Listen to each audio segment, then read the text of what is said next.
রাজনৈতিক দলগুলো চাইলে নির্বাচনের আগে সংস্কার ও ফ্যাসিবাদের বিচার একসঙ্গে করা সম্ভব বলে মনে করে এনসিপি।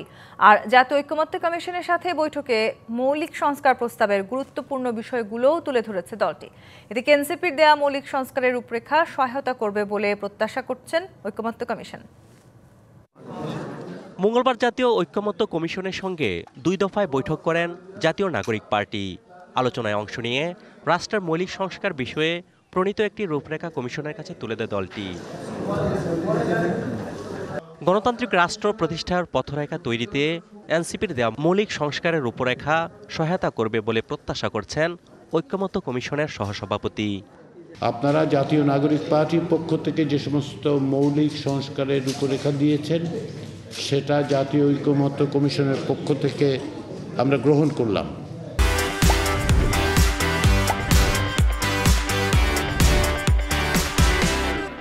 আলোচনা শেষে এনসিপির নেতারা বলেন, স্থানীয় নির্বাচনে দলীয় প্রতীক প্রত্যাহার, সংবিধান সংশোধনে গণভোট, 100 আসনে সরাসরি ভোটে নারী প্রার্থীর অংশগ্রহণ সহ 9টি প্রস্তাব দেওয়া হয়েছে। নারীর ক্ষমতায়নের ক্ষেত্রে এবং প্রতিনিধি বৃদ্ধির ক্ষেত্রে আমরা সরাসরি 100 আসনে নারী সংসদ সদস্যের কথা বলেছি এবং সংবিধান সংশোধনে যে গণভোট ওই 30, 35 বা 40% মানুষের মতামতের ভিত্তিতে, তো সেই জায়গায় এরকম গুরুত্বপূর্ণ সংশোধনীর ক্ষেত্রে আমরা গণভোটের চাওয়া এটা ব্যক্ত করেছি। এখানে দলটির সদস্য সচিব বলেন, রাজনৈতিক দলগুলোর মতানৈক্য সংস্কারকে অনিশ্চয়তার মধ্যে ফেলছে। অবশ্যই গণপরিষদ নির্বাচনের মধ্য দিয়ে একটি কনস্টিটিউয়েন্ট অ্যাসেম্বলি গঠন করে তাদের উপরে অর্পিত দায়িত্ব যা থাকবে তার মধ্য দিয়েই সংবিধান নতুন করে লেখা প্রয়োজন, নতুন সংবিধান প্রণয়ন করা প্রয়োজন।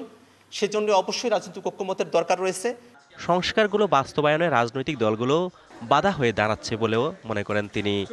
মৌলিক সংস্কারের রূপরেখা বাস্তবায়ন। অজিত সরকার, ডিবিসি নিউজ, ঢাকা।